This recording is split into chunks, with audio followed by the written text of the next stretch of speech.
Dear student, you are most welcome to our educational channel mechanical Pandit और मैं आपके प्यारे पांडे सर। आज हम लोग पढ़ने वाले हैं Newton's third law of motion, जिसमें काफ़ी सारी इंटरेस्टिंग चीज़ें बताएंगे। उसके पहले हम बता दें कि हम लोगों ने इसके पिछले लेक्चर में, जो कि आज लेक्चर नंबर 63 है हमारा, न्यूटन्स थर्ड लॉ, इसके पहले हमने न्यूटन्स सेकेंड लॉ बताए थे। उसके पहले हमने न्यूटन्स लॉ ऑफ मोशन में फर्स्ट लॉ ऑफ मोशन बताए थे। थोड़ा सा इसका रिवीजन करके 2 मिनट, ज़्यादा नहीं, 1 minute Newton first law, 1 minute second law. देखिए हमने बताया था, अब बहुत बेसिक में नहीं जाएंगे, कि मास जहाँ पर होगा उस मास के ऊपर यदि आप फोर्स लगाएंगे तो there will be velocity, motion वहाँ पर होगा। मोशन होगा इसका मतलब कि मास इंटू वेलोसिटी को क्या बोलते हैं? मोमेंटम। और ये जो वेलोसिटी है that will change with the time. तो चेंज इन वेलोसिटी पर unit time will be acceleration. और जब ये चेंज इन मोमेंटम निकालेंगे पर यूनिट टाइम, तो यही क्या हो जाता है आपका? फोर्स। ठीक है। इनर्शिया क्या होता है? Resistance of change. तो बेसिकली यदि आप ध्यान देंगे तो न्यूटन्स फर्स्ट लॉ की यदि हम बात करें तो क्या है? ये लॉ ऑफ इनर्शिया है। क्या है? Law of inertia. Every body continues in its state of rest or of uniform motion in straight line unless until it is acted by some external force। ये हम बहुत डिटेल में बता चुके हैं कि यदि कोई बॉडी है, इसके ऊपर जो है आप फोर्स लगाएंगे तो ही इसमें चेंज आएगा। Without applying any force there will be no motion, but at the same time if there is motion unless until you do not resist it will not stop। ठीक है। कोई गाड़ी का व्हील चला दें आप, वो तब तक नहीं रुकेगा जब तक कोई एंटी फ्रिक्शन फोर्स नहीं लगेगा। तो जनरली फ्रिक्शन के कारण रुक जाता है, अदरवाइज आप फ्रिक्शन यदि जीरो कर दें तो कंटिन्यू चलते रहेगा। ठीक है, जब तक उसकी एनर्जी रहेगी। ठीक है। तो ये हमारा फर्स्ट लॉ था। और सेकेंड लॉ था कि rate of change of momentum is directly proportional to the force applied. ये हमने momentum m u, final momentum m भी, ये rate of change of momentum निकाले हैं। और ये force equal to mass into acceleration. इसको याद रखिएगा क्योंकि बहुत इंपॉर्टेंट जो है आपका फॉर्मूला है, याद रहेगा। यही सेकेंड लॉ है। अब बात आती है किसकी? थर्ड लॉ की। दोस्तों थर्ड लॉ क्या है? ठीक है ना। सिंपल आपको यदि हम बताएं तो आप बचपन से पढ़ते आ रहे हैं। क्या पढ़ते आ रहे हैं? कि टू एवरी एक्शन, मैं लिख देता हूं, उसके बाद आपको 2-4 एग्जाम्पल समझाऊंगा। To every action, to every action there is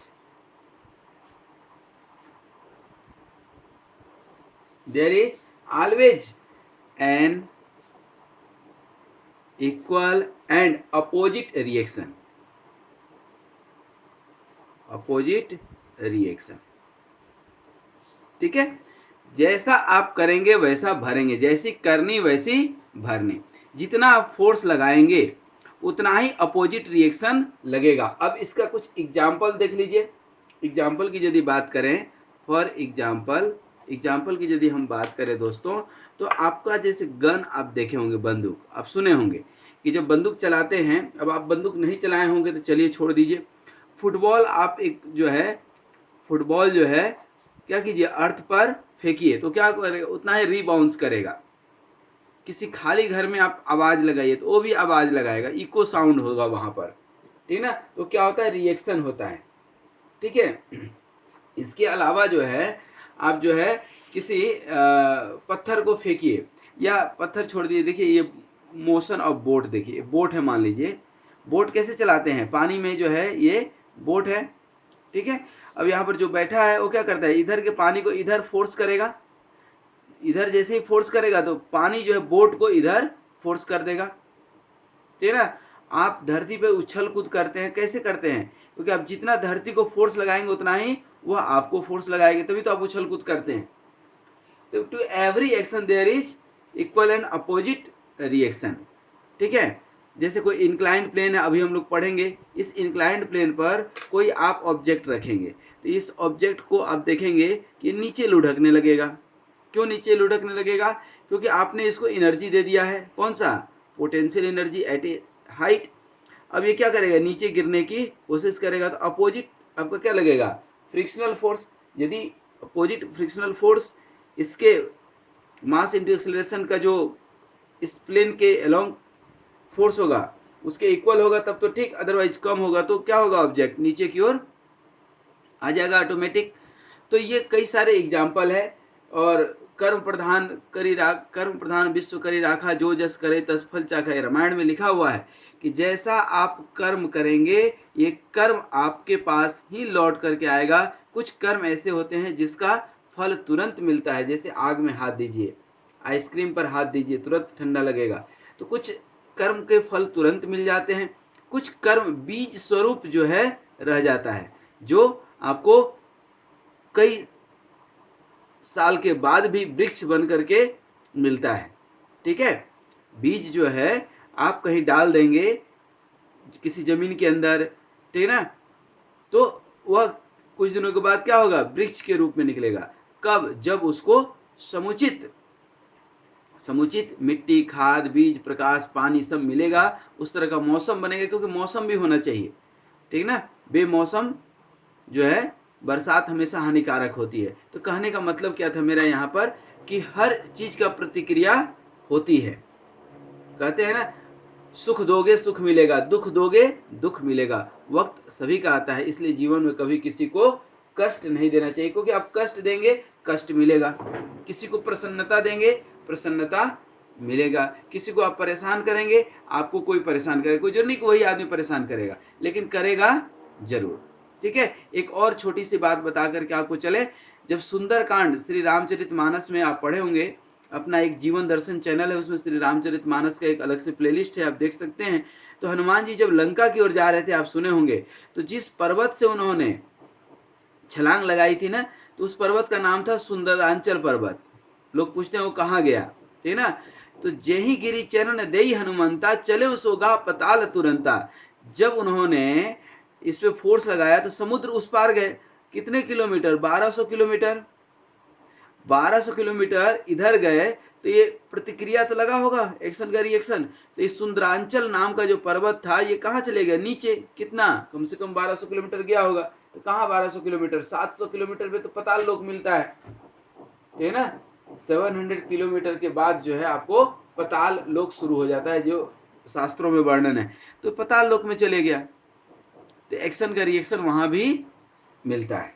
ठीक है, अब आइए हम लोग मैथमेटिकल पोर्शन पर। आज हम लोग न्यूटन थर्ड लॉ ऑफ देखे, इसके बाद न्यूमेरिकल कुछ करेंगे, इंक्लाइंड प्लेन पढ़ेंगे, फिर न्यूमेरिकल करेंगे। इसलिए ये लेक्चर थोड़ा सा हो सकता है कि लंबा जाएगा।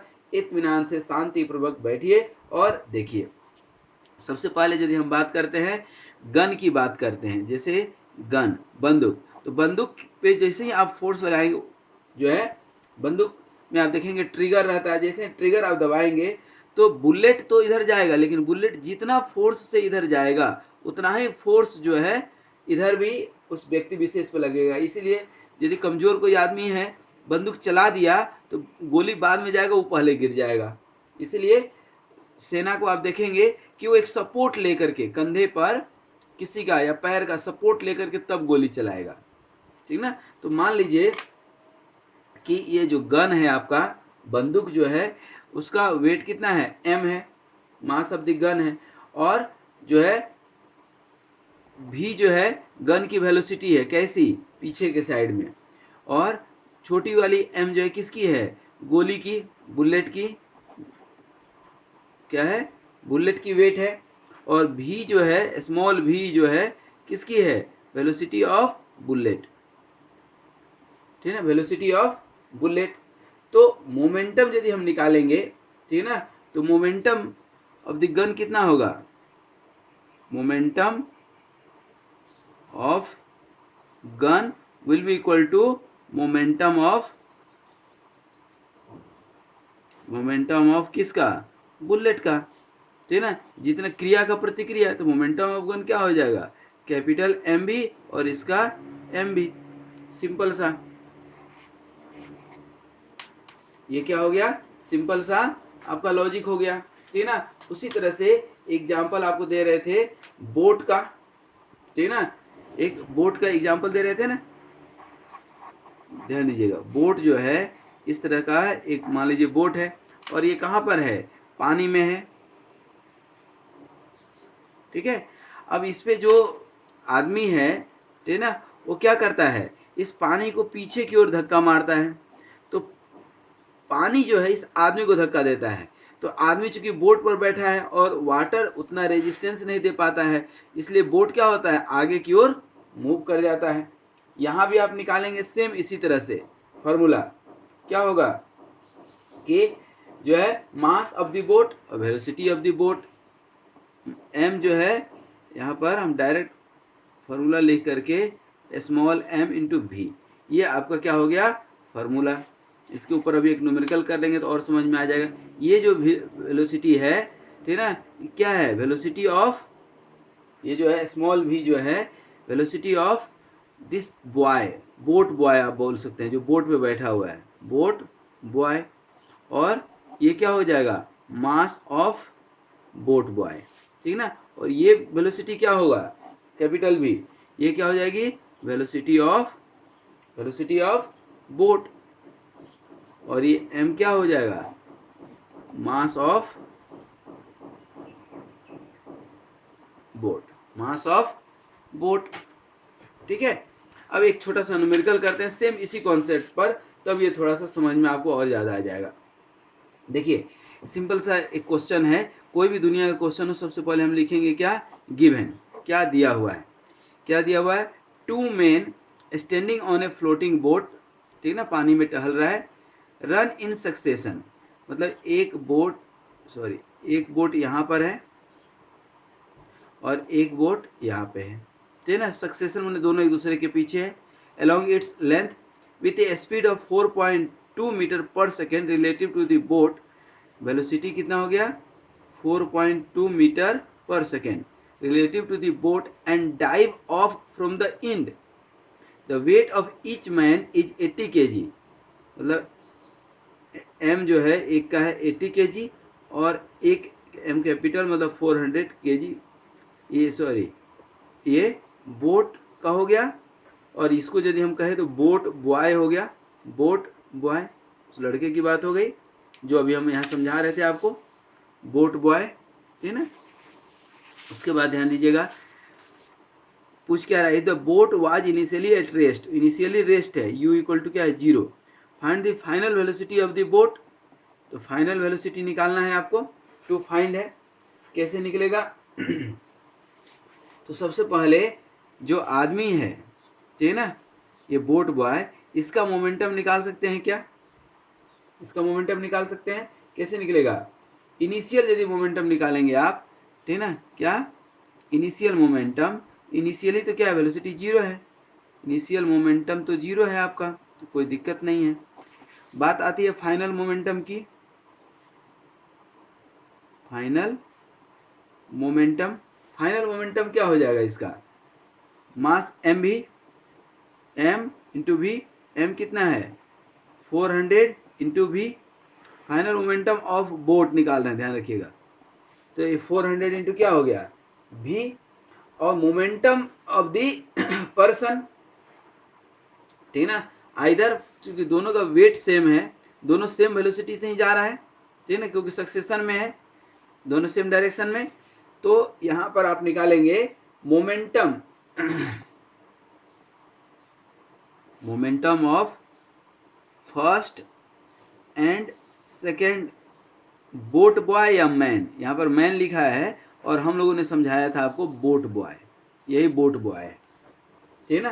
क्या हो जाएगा m भी, मतलब m कितना हो गया 80 kg और v 4.2 कितना हो गया, ऐसे यहाँ पर कैल्सी की जरूरत नहीं है, लेकिन कैल्सी आप रखिएगा जरूर, कैलकुलेटर जो है रखना बहुत जरूरी है। कितना आ जाएगा 336 kg मीटर पर सेकेंड, सही है। अब फाइनल मोमेंटम यदि आप निकालेंगे तो ये दो आदमी है ना तो यहाँ पर फाइनल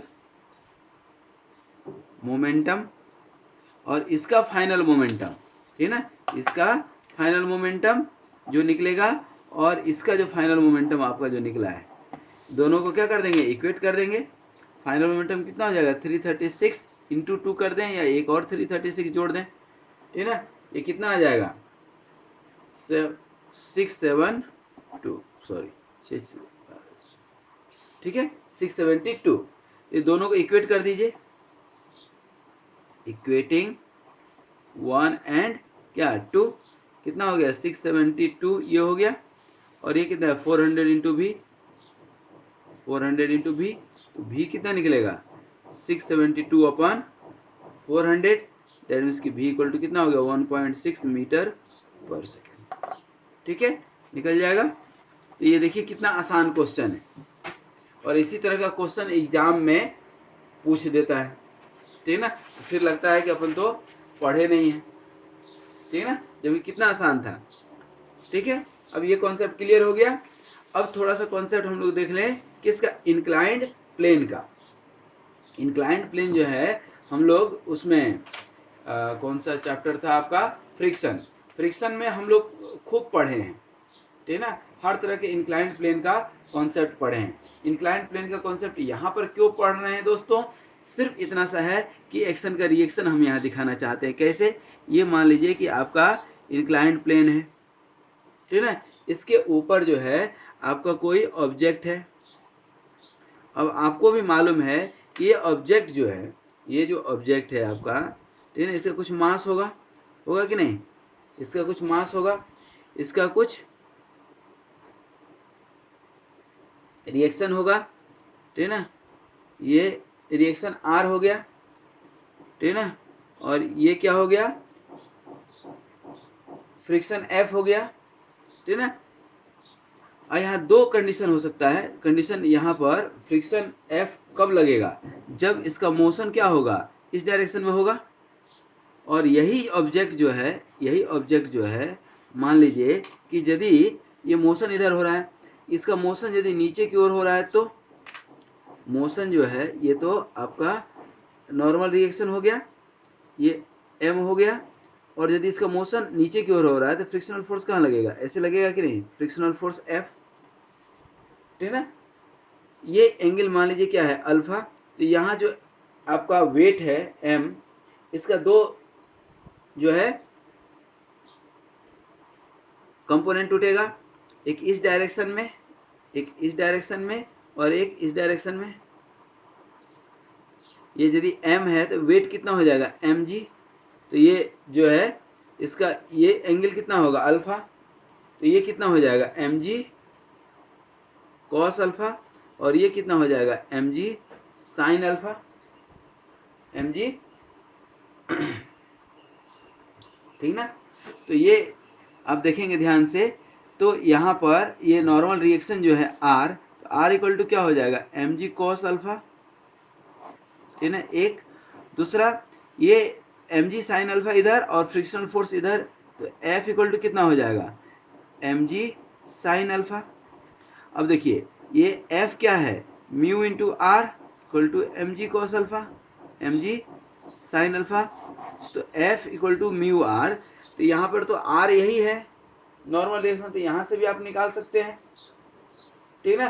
तो यहाँ कुल मिला करके किस तरह से यूज करना है आपको, ये अब न्यूमेरिकल पे आकर के एक देखते हैं, एक छोटा सा न्यूमेरिकल हम देखते हैं, उसके बाद जो है आपको इसकी राम कहानी आपको हम बताते हैं, ठीक है। देखिए यहाँ पर ये क्वेश्चन जो है देखिए कितना आसान है।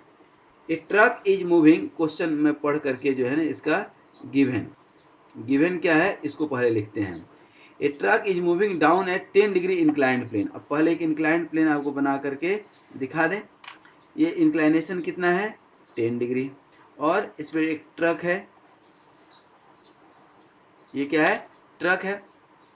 ये क्या बोल रहा है, a truck is moving down, moving down मतलब नीचे की ओर जा रहा है, और ये नीचे की ओर जा रहा है, और ये नॉर्मल रिएक्शन लगेगा कितना आर, इसका वेट कितना होगा mg, इसको यदि अल्फा मान लें, ये क्या है अल्फा, इसका दो कंपोनेंट टूटेगा कि नहीं, एक ये कंपोनेंट क्या हो जाएगा mg cos अल्फा, ये क्या होगा mg sin अल्फा, ठीक है। और ये जो है आपका मोशन यदि इधर है, तो ये नॉर्मल रिएक्शन मतलब जो है आपका फ्रिक्शनल फोर्स होगा, फ्रिक्शनल फोर्स। ये सब कहानी समझ में आ रही है आपको? ठीक है, एक एक तोड़ते हैं। क्या बोल रहा है कि downward incline when the driver applies brakes with the result that the truck accelerate at a study rate of 1 metre per second square. मतलब आपको एक्सेलरेशन भी दिया हुआ है कितना, 1 मीटर पर सेकेंड स्क्वायर, और अल्फा तो दिया ही था 10 डिग्री। ठीक है, इन्वेस्टिगेट वेदर ए 500 kg, मतलब मास ही दिया हुआ है एक तरह से समझिए, तो लिख तो लेते ही हैं, आगे पढ़ते हैं। Placed on the truck will slide और remain stationary relative to the truck. अब इसके अंदर जो है 500 kg का वेट डाल दिए। अब पूछ रहा है इस वेट के चलते ये क्या इसी पर रहेगा या स्लाइड करेगा? ठीक है ना। अब स्लाइड क्यों नहीं करेगा? स्लाइड तो करना चाहिए, इसलिए नहीं करेगा क्योंकि एंटी फ्रिक्शन लग रहा होगा। भाई एंटी फ्रिक्शन लगेगा तो स्लाइड नहीं करेगा, सिंपल सी बात है। ठीक है ना। अब जो है इसका कोफिशिएंट ऑफ फ्रिक्शन भी दिया हुआ है। कितना दिया है कोफिशिएंट ऑफ फ्रिक्शन? 0.4। ठीक है ना। तो what will be the factor of safety against slipping of this load? ठीक है ना। तो सबसे पहले तो हम क्या निकाल लें? स्टेबिलिटी। ठीक है ना। अब यहाँ पे ट्रक जो है यहाँ पर डी एक्सेलरेट होगा, क्यों? कि आप जो है ब्रेक लगाएंगे। ठीक है ना। That means it will tend to slip the forward direction even though it is coming in the downward direction. मतलब ये अपने आप लुढ़कने की कोशिश करेगा। ठीक है, तो इसका ये दिया हुआ है कि लुढ़क रहा है, तो किस एक्सेलरेशन से लुढ़क रहा है? मतलब यहाँ पर आपको फोर्स एक दिया हुआ है, एक तो पहला एक्सेलरेशन दिया हुआ है कितना, मास इंटू एक्सेलरेशन। मास कितना है? 500 इंटू 1, सिंपल सा। मतलब ये क्या आ गया? 500 न्यूटन आ गया। Component of the load on the plane, इसकी बात करें हम, ये कितना आ रहा है? देखिए mg साइन अल्फा, ये F2 कितना आ गया? mg sine alpha. m कितना है आपका? 500, g कितना है? 9.8, और साइन 10 डिग्री।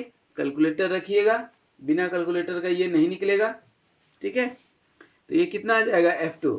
F2 आ जाएगा आपका 850 न्यूटन के आसपास। निकाल के देख लीजिएगा।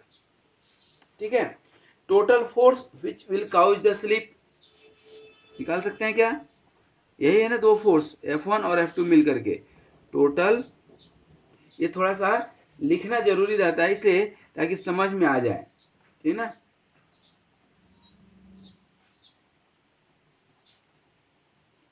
which will cause the sleeping, which will cause the sleeping, that means कितना हो जाएगा? F1 plus F2। F1 plus F2 मतलब कितना? ये कितना निकला था? देखिए 500, और ये कितना निकला? 850। कितना हो जाएगा? 1350। सिंपल सी बात है। ठीक है ना। अब नॉर्मल रिएक्शन की बात कर लें हम। नॉर्मल रिएक्शन, तो नॉर्मल रिएक्शन जो है कितना निकलेगा? नॉर्मल रिएक्शन मतलब आर की बात कर रहे हैं। ठीक है ना, आर की बात कर रहे हैं, तो ये आर इक्वल टू कितना है? mg cos alpha.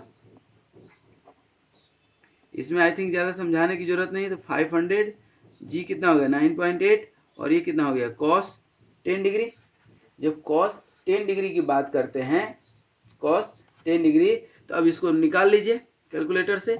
इसको आप निकालेंगे तो आर निकल करके आएगा आपका कितना? 4825 न्यूटन आएगा निकल करके। ठीक है ना। फोर्स ऑफ फ्रिक्शन कितना आएगा?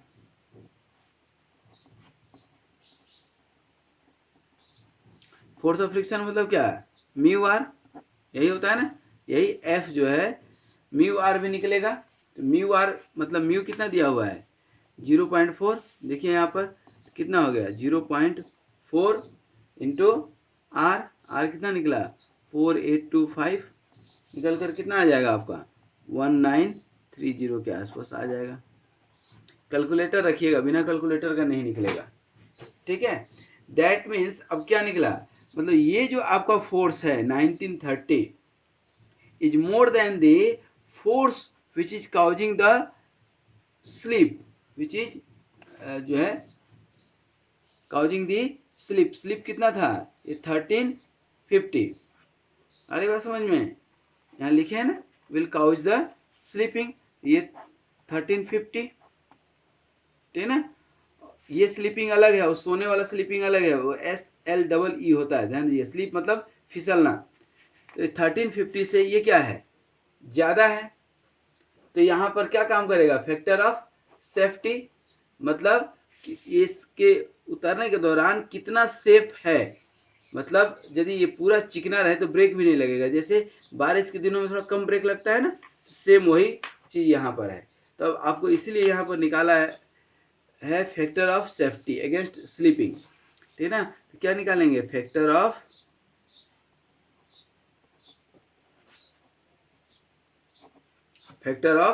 स्लीपिंग, ठीक है ना, for this load. For this load ये क्या हो जाएगा, ठीक है ना, फोर्स ऑफ फ्रिक्शन, याद रखिएगा मैं लिख भी देता हूं, क्या है, force of friction mu R upon force of friction upon force causing slipping, force causing slip कितना हो जाएगा, फोर्स ऑफ फ्रिक्शन 1930 सामने है अपन 1350, कितना निकल कर के आ जाएगा, ये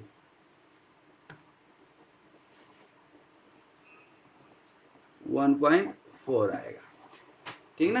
दैट मीन्स कि 1.4 टाइम्स सेफर, ठीक ना, लगभग 1.5 गुना मान लीजिए ये सेफ है। मतलब कि इसके यदि आप इस एक्सेलरेशन पर इसको उतारेंगे तो ऐसा नहीं होगा कि अचानक से स्लिप हो जाए या ब्रेक लगाएगा तो स्लिप हो जाए, ऐसा नहीं होगा। Reason being that it is in the safe condition, ठीक है ना।